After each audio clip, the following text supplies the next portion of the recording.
വിശ്വാസികളെ, ഞാൻ അരഞ്ഞാണം പിടുങ്ങുവാൻ ശ്രമിച്ചതിൻ്റെ കാരണം ഇതാണ്. ഇവനാണ് അരഞ്ഞാണം വരെ അടിച്ചുകൊണ്ട് പോകുന്ന അപ്പോസ്തോലിയൻ എന്ന തലക്കെട്ടോടെ ITV ന്യൂസ് കഴിഞ്ഞ ദിവസം ഒരു വാർത്ത നൽകിയിരുന്നു. ഒരു ചെറിയ തങ്കുവോ ഒരു ചിന്ന താറാവ് യോനാച്ചനോ ഒക്കെ ആകുവാൻ ശ്രമിക്കുന്ന ഒരു ചിന്ന തീവട്ടിയുടെ മണമടിച്ചത് കൊണ്ടാണ് ഞങ്ങൾ പ്രവീൺ പ്രസാദ് എന്ന ഈ അപ്പോസ്തോലിയൻ്റെ പണം പിടുങ്ങൽ ശുശ്രൂഷ ഞങ്ങൾ കൊടുത്തത്. മറ്റൊരു കാരണം കൂടിയുണ്ട് കേട്ടോ. ഇത് കാണുന്ന സേട്ടന്മാർ ഈ വീഡിയോ നന്നായിട്ട് കട്ട് ചെയ്ത് നൽകി ഞങ്ങളെ ഒന്ന് കാര്യമായി സഹായിക്കണം, ഫേമസ് ആക്കി തരണം എന്ന് അഭ്യർത്ഥിക്കുകയും കൂടി ചെയ്തപ്പോൾ ഒന്ന് സഹായിച്ചു കളയാം എന്ന് കരുതി. ചുമ്മാതാണെന്നോ? അങ്ങനെ പറഞ്ഞില്ലെന്നോ? ഇതാ കണ്ടു നോക്ക്. പിന്നെ ഇത് കട്ട് ചെയ്യാനിരിക്കുന്ന ചേട്ടന്മാര് പറ്റുവാണെങ്കിൽ നല്ല രീതിയിൽ കട്ട് ചെയ്ത് എഡിറ്റ് ചെയ്തിടണം, കുറച്ചുകൂടെ ഞങ്ങളെ ഫേമസ് ആക്കി തരണം. അവസാനം ഈ കൊച്ചു തീവട്ടിയെ ലോകമൊട്ടുക്കുള്ള ക്രിസ്തുവിനെ ആത്മാർത്ഥമായി സ്നേഹിക്കുന്ന വിശ്വാസികൾ വലിച്ചു കീറിയതോടെ അപ്പോസ്തോലിയനാണെന്നും പറഞ്ഞ് സ്റ്റേജിൽ നിന്ന് കാട്ടിയ ആ പവറും പത്രാസും ഒക്കെ അങ്ങ് പോയി. വിളിക്കുന്നവരോട് മറുപടി പറഞ്ഞ് സഹിയിട്ട് ഒടുക്കം താൻ അരിഞ്ഞാണം വരെ പറിക്കുവാൻ ശ്രമിക്കുവാനുള്ള ആ കാരണം അദ്ദേഹം ഒരു ചെറിയ വീഡിയോ ചെയ്തങ്ങ് വെളിപ്പെടുത്തി. അമ്മമാരെ, തായ്മാറുകളെ, പൈശാചിക കേന്ദ്രത്തിൻ്റെ വാടക കൊടുക്കാൻ പോലും നിവൃത്തിയില്ല. കറണ്ട് ചാർജും വാട്ടർ ചാർജും അടച്ചിട്ട് മാസങ്ങളായി. പിന്നെ പിടിച്ചു പറിയിക്കുകയല്ലാതെ എന്താണ് മാർഗം ഗൈസ്? ഞാൻ ആരെയും ബുദ്ധിമുട്ടിക്കാനോ ഒരാളുടെ മുമ്പിലും കൈ നീട്ടാനോ ഇതുവരെ നിന്നിട്ടില്ല.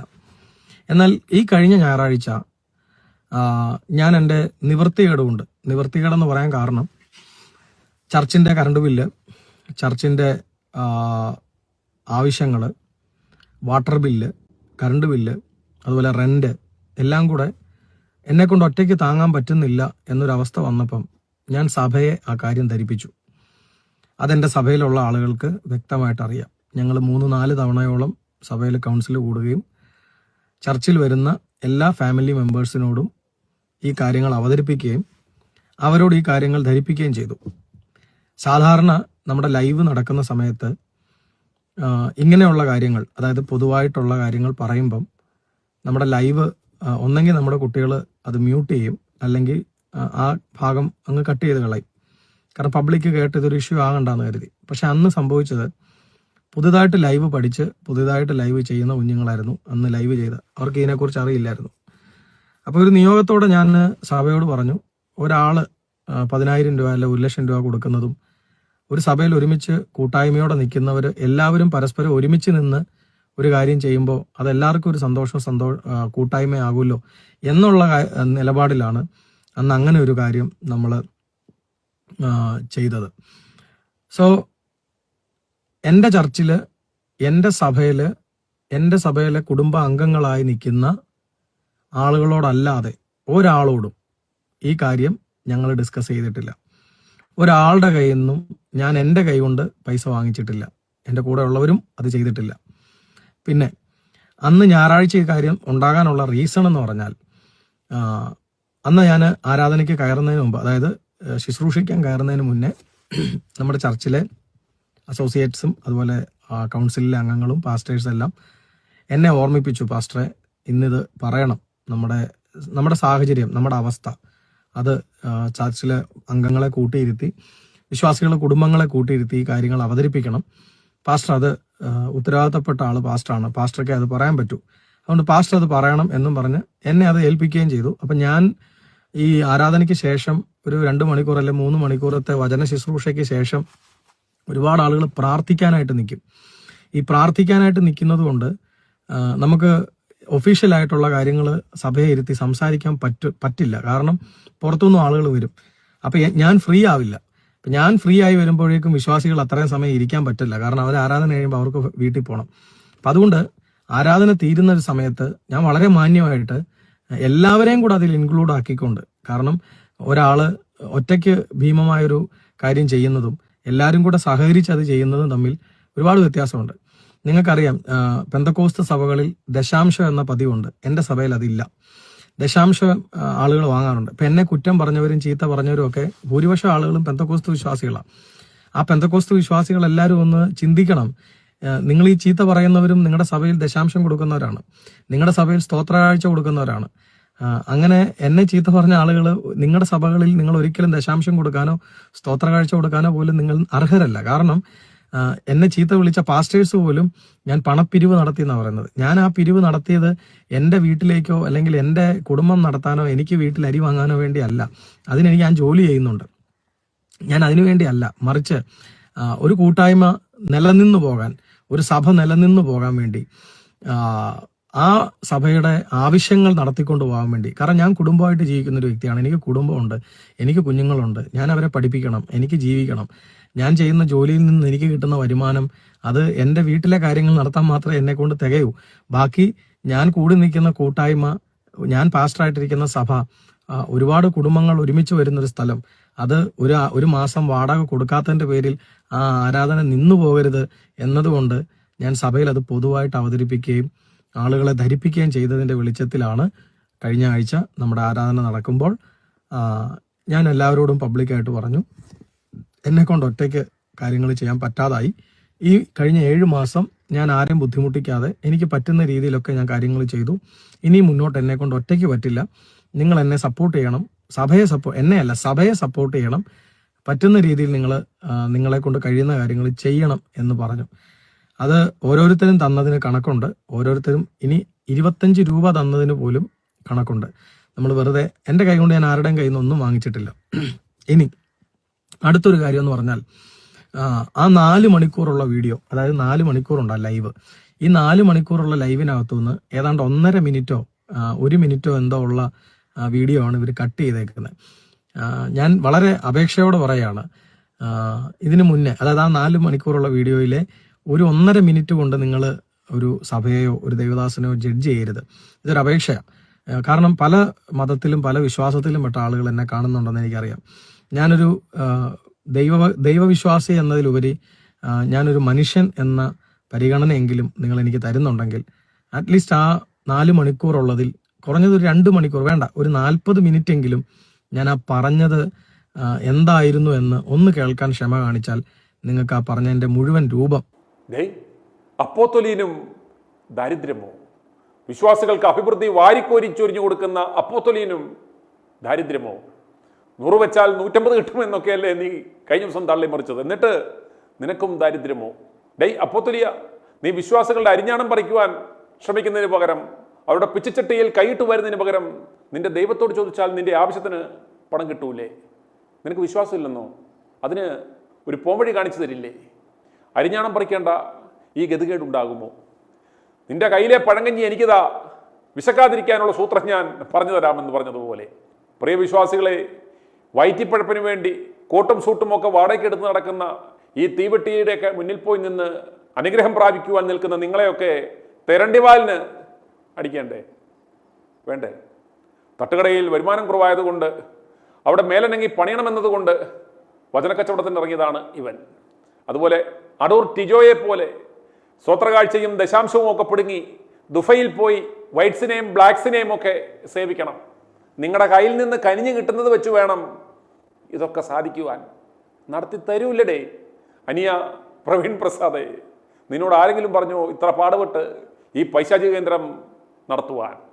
നിന്റെ തട്ടുകടയൊക്കെ ആയിട്ട് അങ്ങ് പോയാൽ പോരായിരുന്നു. എന്തായാലും ആശാനുള്ളത് തുറന്നു പറഞ്ഞു. സാധാരണയായി ഇപ്രകാരമുള്ള തെണ്ടലുകൾ ലൈവ് ചെയ്യാറില്ല, കട്ട് ചെയ്യും, ഇതറിയാതെ ലൈവ് ഇട്ട് പോയതാണെന്ന്. പിന്നെ നീ എന്തിനാണ് മോനെ പറഞ്ഞത് ഇത് കട്ട് ചെയ്ത് നന്നായി ഒന്ന് പ്രൊമോട്ട് ചെയ്യണം എന്ന്? മലയാളം പോലും ശരിക്കും മനസ്സിലാകാത്ത ആ അപ്പാവികളുടെ മുന്നിൽ നീ എന്തിനാണ് പരിഭാഷ തങ്കമ്മയെ ഇറക്കി നമ്പറൊക്കെ കാണിച്ചത്? അതുപോലെ 4 മണിക്കൂർ കലാപരിപാടിയിൽ നിന്നും അടർത്തിയെടുത്ത 1.25 മിനിറ്റ് എന്ന് പറയുമ്പോൾ, ഈ 1.25 മിനിറ്റിന് വേണ്ടിയല്ലേ മോനെ നീ ഈ നാടകമൊക്കെ കളിച്ച് അവരെ ആ മൂഡിലേക്ക് എത്തിച്ചത്? ആ പറഞ്ഞതൊക്കെ യാഥാർത്ഥ്യമായിരുന്നില്ലേ? ഈ 1.25 മിനിറ്റ് കൊണ്ട് നിന്നെ അളക്കല്ല എന്ന് പറയുമ്പോൾ, നല്ല പാൽപ്പായസം ഉണ്ടാക്കിയിട്ട് അവസാനം അതിൽ ഒരു തരി കാഷ്ടമിട്ടാൽ എന്തായിരിക്കും അവസ്ഥ? അതുതന്നെയാണ് പ്രവീണെ താൻ കാണിച്ചത്. ദൈവനാമം ദുഷിപ്പിക്കുന്ന പണിയായിപ്പോയി അത്. ആത്മാർത്ഥമായി സുവിശേഷ പ്രവർത്തനം നടത്തുന്നവർക്ക് പോലും അപമാനമായി പോയി ഈ പരിപാടി. ഇതിനുശേഷം ഇയാൾ കൊല്ലത്ത് നടത്തിയ പരിപാടിയും പൊളിഞ്ഞുപോയി. ഇനി എവിടെയെങ്കിലും ഈ മുതൽ ഇതേപോലെയുള്ള ഉടായ്പുമായി ഇറങ്ങിയാൽ ആ വിവരം പ്രിയമുള്ളവരെ ഞങ്ങൾക്ക് അയച്ചു തരിക. ജനങ്ങൾ ജാഗ്രത പാലിക്കുവാൻ ഞങ്ങൾ മുന്നറിയിപ്പ് നൽകുന്നതായിരിക്കും. പ്രിയമുള്ള വിശ്വാസികളെ, നിങ്ങളാണ് ഇപ്രകാരമുള്ള അപ്പോസ്തലന്മാരെ വളർത്തുന്നത്. മര്യാദയ്ക്ക് മൈക്കാട് പണിക്ക് പോയവന്മാർ വരെ ഇപ്പോൾ അപ്പോസ്തലന്മാരാകുവാൻ നടക്കുകയാണ്. 5 പൈസ ഒരുത്തനും കൊടുക്കരുത്. നിങ്ങളോട് പറയുന്നത് പോലെ, പാച്ചറെ, അപ്പോസ്തലിയ, നിനക്ക് ദൈവം തരും, അമർത്തി കുലുക്കി തരും എന്നങ്ങ് തിരിച്ചു പറഞ്ഞേച്ച് വീട്ടിൽ പോവുക. അപ്രകാരം ചെയ്താൽ ഇവന്മാർ പഴയ പണിക്ക് പോകും. ഇനി വിശ്വാസികളുടെ പ്രതികരണങ്ങൾ കേൾക്കുക. ഈ അരഞ്ഞാണം പ്രവീൺ പ്രസാദ്, അവരെക്കുറിച്ചുള്ള ഒരു വീഡിയോ ന്യൂസ് ഞാനിപ്പോൾ ഈ കഴിഞ്ഞ ദിവസം കാണാനിടയായി. അതായത് ഇന്നലെ എനിക്ക് വളരെ സന്തോഷം തോന്നി. കാരണം ഞാൻ ഒരു അബ്രഹാം മാമൻ ജഗൻ എന്ന് പറയുന്ന ഒരു തീവട്ടിയെക്കുറിച്ച് പണ്ടൊരു ന്യൂസ് ഇതുപോലെ ഒരു വോയിസ് ക്ലിപ്പ് ഇട്ടപ്പോൾ വോയിസ് ക്ലിപ്പ് ഇട്ടതിന് ശേഷം താങ്കളോട് സംസാരിച്ചപ്പോൾ താങ്കൾ അത് കൃത്യമായി അതിൽ കൊടുക്കാൻ സാധിച്ചപ്പോഴത്തേക്കും അന്ന് ഈ സോഷ്യൽ മീഡിയ ഒന്നും ഇല്ലാത്തൊരു കാലഘട്ടത്തിൽ അനുഭവിച്ച ഇതാണ് ഞാൻ 25 വർഷത്തിന് ശേഷം പറഞ്ഞത്. പക്ഷേ താങ്കളുടെ ചാനലിലൂടെ ചെയ്തപ്പോൾ എനിക്ക് വളരെ സന്തോഷം തോന്നി. അപ്പോൾ ഈ അരഞ്ഞാണത്തിൻ്റെ കാര്യം ഇന്നലെ താങ്കളുടെ ഈ യൂട്യൂബിലൂടെ കാണാനിടയായി. വളരെ സന്തോഷം. എന്തൊരു കഷ്ടമാണല്ലേ. ബസ് സ്റ്റാൻഡിൽ പോക്കറ്റ് അടിക്കുന്നവനും കത്തി കാണിച്ച് ഭീഷണിപ്പെടുത്തുന്നവനും വ്യഭിചാരത്തിന് കൊണ്ടുപോയിട്ട് കത്തി കാണിച്ചും ഇടിച്ചും പിടിച്ചും തട്ടിപ്പറിക്കുന്നവനും ഇവനും തമ്മിൽ എന്താണ് വ്യത്യാസം? ഇവരെന്നല്ല, ഈ വക ചെയ്യുന്നവന്മാർ തമ്മിൽ എന്താ വ്യത്യാസം? എനിക്കതാ ചോദിക്കാൻ ഈ അവസരത്തിൽ ഇതാണ് എനിക്ക് പെട്ടെന്ന് കാണുന്നത്.